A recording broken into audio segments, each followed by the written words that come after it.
Buster Only thanks to Buffalo Wild Wings every Thursday at 5:15. We play the best of Buster at 6:30. And Buster, yesterday, Masahiro Tanaka had a pretty good performance coming back from rehab. What does this mean for the Yankees? Buster Only thanks to Buffalo Wild Wings every Thursday at 5:15. We play the best of Buster at 6:30. And Buster, yesterday, Masahiro Tanaka had a pretty good performance coming back from rehab. What does this mean for the Yankees? Well, you're underselling it. Pretty good. He was up to 96. It was the best velocity they saw out of him this year. The Yankees are very excited about what they saw. They're also excited about the repertoire he threw out there, throwing his breaking ball, throwing his fastball, throwing his splitter. And let's face it, if the Yankees have a healthy Masahiro Tanaka for the rest of this year in this unbelievably mediocre American League East, that can be a difference maker. And I think every team in the division right now is looking for that thing that separates them from the other teams. And, maybe in the end it's the Yankees pitching. If they get Tanaka back and he's able to stay healthy the whole year, Nova at some point rejoins the rotation, maybe in the end the pitching will be a strength. So basically, if I hear this right and I'm reading between the lines, you're saying that with a healthy Tanaka, the Yankees are now better than the Mets. Oh, man, that constant question of which team. It's funny because I was saying this week, the Mets, after what happened with David Wright this week, where they didn't get a clear answer, I think that actually allows them now to go forward and to be aggressive and make a move for someone like, Gene Segura, the Milwaukee Brewers, for perhaps a guy like Ben Zobrist, if Oakland winds up trading him, because Zobrist could play shortstop, they could slide Wilmer Flores over to third base perhaps. Maybe the guy they trade for is Jose Bautista, who I know that they've monitored, and he's a guy who could drop in at third base, and we know the Blue Jays are, probably going to be looking for pitching this summer. And I, just throw out this name. We're just speculating at this point. How about Todd Frazier of the Cincinnati Reds, who, New Jersey guy, and, right-handed power hitter, great team guy, would absolutely fit the market. And I got to believe the Reds are thinking about a major makeover at this point. If they actually got somebody like that with their starting rotation, you tell me if they're the team anybody wants to face in the postseason. Wow, Buster Only thanks to Buffalo Wild Wings with Armen and Levack. And Buster, we are 2 months into the season. When you look at the Mets and the Yankees, which one do you feel like you know more about at this point? I think we know more about the Mets. Okay. Because I think that we know what Jacob deGrom is, we know what Matt Harvey is, and we know what Syndergaard is capable of doing, and I think we know where they need to improve. With the Yankees, does anyone really know what's going to happen with Mark Teixeira the rest of the year? Is he going to be able to stay healthy? Is Alex Rodriguez, going to continue to be a productive player? Is Tanaka going to stay healthy? It feels like they have all these time bombs ticking around the organization, and maybe none of them will go off, and maybe some of them will go off. We just don't know. Now you mentioned the Yankees with the time bombs. One of the things I've noticed is with David Carpenter, the reliever, being sent down, you think he's good trade bait. Is this a move that they make a trade, or is this a guy they hold on to for depth? Well, they're definitely going to have to trade him because he was designated for assignment. So in other words, they took him off their roster. They know if they put him on waivers, he's going to be claimed. I talked with executives of other teams that feel the same way that people in the Yankees front office do, which is, you know what, there's a lot more there than what we saw. Average fastball velocity, 95 miles per hour. It would not surprise me to see him wind up with the Dodgers, maybe the Giants, perhaps the Atlanta Braves. Wow. What do you get in return for a guy like David Carpenter? Not much. You're not going to get much at all because he was, he didn't pitch well. He's a reliever. And relievers are so volatile. In fact, I think, David might be the living example of that right now because in spring training he was totally dominant. We mentioned how great his fastball velocity is. One little bit of tinkering and you get him on a roll. He might be a guy who runs off, believe it or not, as poorly as he pitched for the Yankees in May.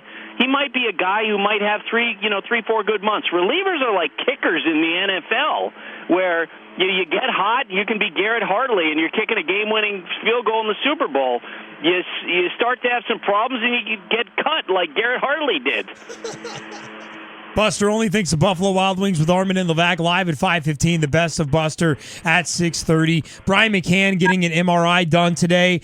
If he's out, let's say that he goes on the 15-day DL. Is this a chance, maybe a positive, to where the Yankees can show off a young catcher? Yes, and I know that they're excited about JR, and they. I remember talking with someone in the organization last spring, and I said, how good do you think this guy could be? And he said, this guy's got a chance to be a really strong everyday catcher in the big leagues. As you guys know, they've had a number of catchers come through there that they've developed on their own. And, from Francisco Cervelli to, 3-4 years ago was Jesus Montero, et cetera, et cetera. And this is a guy they chose to keep because he's got a nice range of skills. And the other day, we had the Angels on Sunday Night Baseball. And before that game, Mike Scioscia, of course, caught for so many years in the big leagues. We were talking with him about, what's the perfect size for a catcher. And he was saying, say 5'10" to 6 feet tall, because you've got the mobility, you've got the athleticism, you can have somebody who can move their feet quickly to block pitches in the dirt. And that's kind of where he's at. He's not that big, but he's got a nice swing, and he can do some things behind the plate. I think this is an opportunity for him to sort of show that he could be more than what he's been so far with the Yankees. Buster, the Yankees have been living by the long ball lately. They can't keep doing that, right? They have to start manufacturing runs. What's the alternative? I guess when Jacoby Ellsbury comes back, that's when the offense is going to get more diverse. But besides that, this is what Alex Rodriguez is, and this is what Mark Teixeira is, and Garrett Jones in the last few days.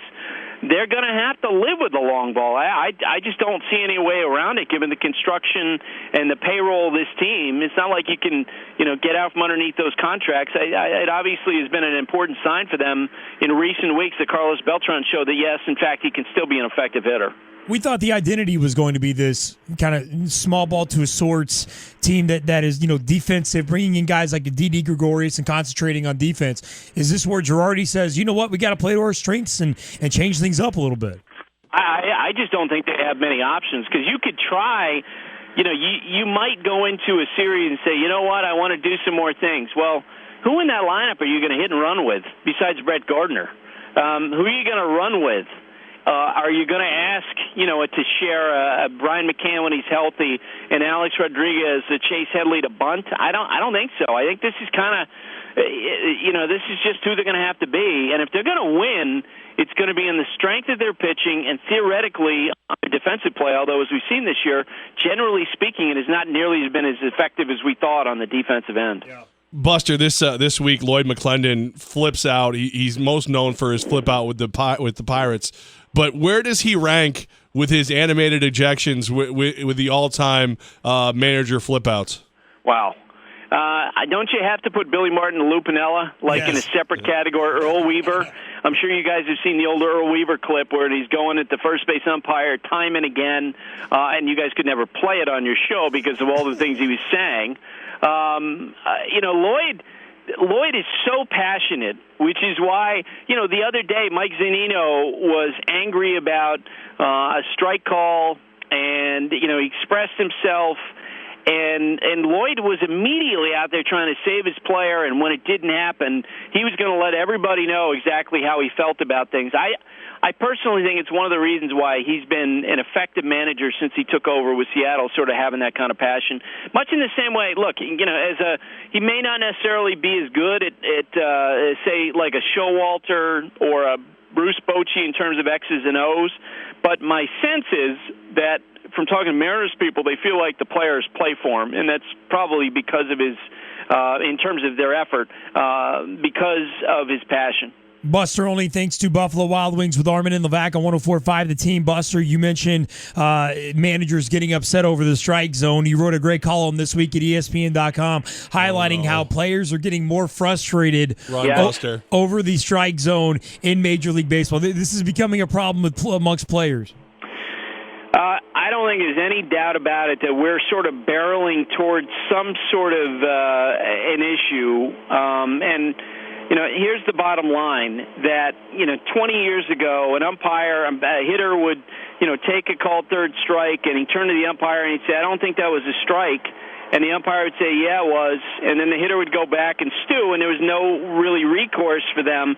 Well, now what do?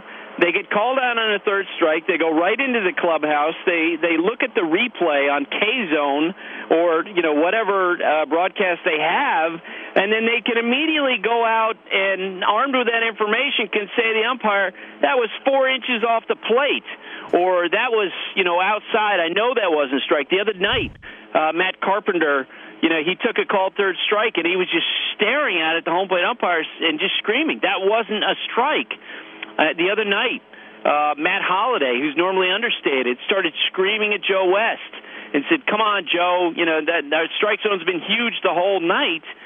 And I just wonder if inevitably we're going to be in a situation where the technology, the access to it is going to lead to a conversation about, do we need to have an automated strike zone the way they, judge lines in tennis? Yes! Okay, Buster, here we go, Buster. We've been talking to you for quite some time now, and I have had this theory, and I get killed for it here in Albany. I get destroyed for this. I have said for years that we need to have a machine to call the balls and strikes, and if we want to have a human stand by it and say, yes, confirmed, okay, then that's fine. But if we're doing the K-Zone and have this technology, why not use it? Major League Baseball is the only sport that always drags their feet in using technology. I love the thought process of having a machine judging the balls and strikes. Now, I've been called crazy and insane, but you're saying it might not be that far off. I don't know the timing of it because obviously it would be a huge issue with the umpires union, and I don't know when baseball is going to be ready to take on that fight. But guys, I think it's inevitable that it happens. As you guys know, you watch a Sunday night game, the technology's there. And the other day, and I'm not going to give the player's name away because it would put him in a really bad spot, but I was having a conversation with a longtime hitter, and I said, and he mentioned this whole conversation, goes, but what about the human element? And I said, let me ask you a question. When you were a kid and you were playing wiffle ball, and again, didn't you tape up a box, and if it hit the box, it was a strike, and if it didn't, it was a ball, and that made it really easy? And he goes, yeah, you're right. and I think that's essentially where we're headed. So there isn't a debate. And so that the strike zone, you hear all the time that the people want a consistent strike zone. Well, you know what?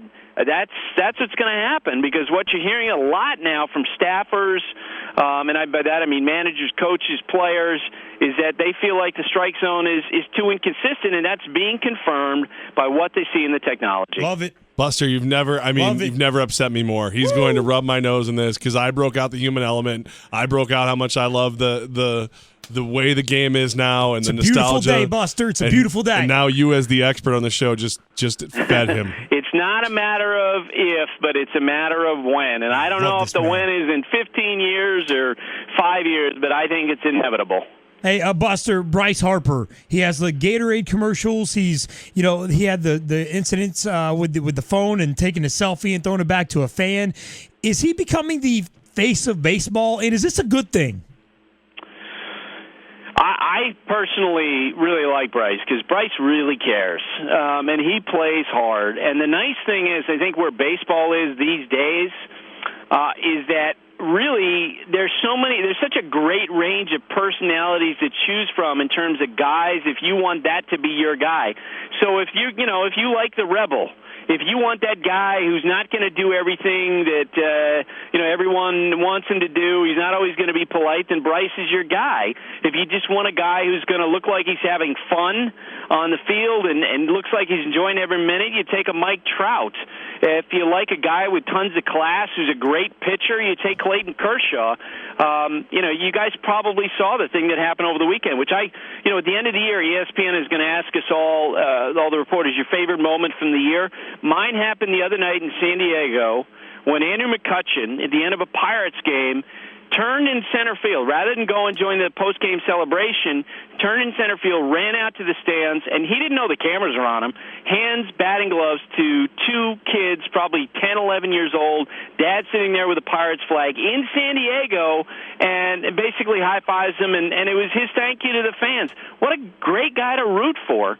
So whether it's Bryce Harper, Mike Trout, Paul Goldschmidt, Kershaw, whoever, Andrew McCutchen, What a great group of young guys. Absolutely. Buster, the Major League Baseball draft is on Monday, goes through Wednesday. When we look, we always talk about the transition of guys going from college into the NFL draft. What's the transition like for an 18-year-old kid like we have here in Niskayuna and Garrett Whitley? He's going to go in the first round. What is that transition like when you're 18 years old and you go in the minor leagues? I think it's a lot better than it used to be. The way it used to be is, I think that it was like, the way baseball was, is that it was almost like throwing someone into the deep end of the pool and say, okay, time to swim. I think there's more of a support staff in place than there used to be. And I'll give you an example. In 1997, when I was covering the Mets, they had a first-round pick named Ryan Jurancic. And Ryan was in professional baseball. He's a shortstop.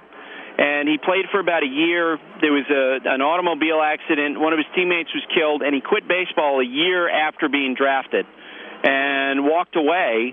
And in part, he said he didn't like the whole culture of, guys who didn't have enough money, and they're all eating McDonald's, and there was a ton of drinking going on. Wow. And now I think they monitor those guys, and they give those guys a lot more support than they did, 16, 17 years ago. Awesome. All right, Buster, the NBA Finals start this evening. Cleveland Cavaliers, Golden State Warriors. I know it's a little bit bigger than the ball you're used to forecasting, but what do you think happens? Warriors in 4. I can't understand why there's any debate about it. We know Kyrie Irving is probably limited. He's not going to be able to do what he normally does. The Warriors can game plan. They can focus on LeBron James, and he's just not going to have enough of a supporting cast. On the other hand, the Warriors are the best team, and it's going to be back to when Rick Barry helped the Warriors sweep in 4. LeBron James isn't good enough to put his team on his back and win at least one? You're not going to give him – wow. Wow. Oh, wow. Hey, man. He's got opinions. There's no doubt about it. Buster bombs have been dropped today. I'm telling you. I'm still the K-Zone thing. Do I really know anything? No, I don't. No, but the K-Zone thing, he's not going to let that go. That's going to be a drop that's played on the show constantly. Strike three, well, the good thing you're is out. too, from his point of view, is that I left it so open-ended. You guys could have a show for 20 years; he'll still be playing it. Yeah, absolutely. Yeah. Because you said 15 years, so 14 and a half years from now, that cut is still current. Yeah, and we'll all be done, right? Right, but he'll still call me in the middle of the night and play that. Hey, gotcha. Exactly. Buster only thanks to Buffalo Wild Wings. Buster, we love you, man. Talk to you next Thursday, 5:15. See you guys. Levack, Buster only brought to you by Buffalo Wild Wings. We love us some Buffalo Wild Wings in Clifton Park Center. No, love is not even the word. I mean, when you sit down and you can fill your face with a selection of wings with great things like cheesecake bites, and they have beer.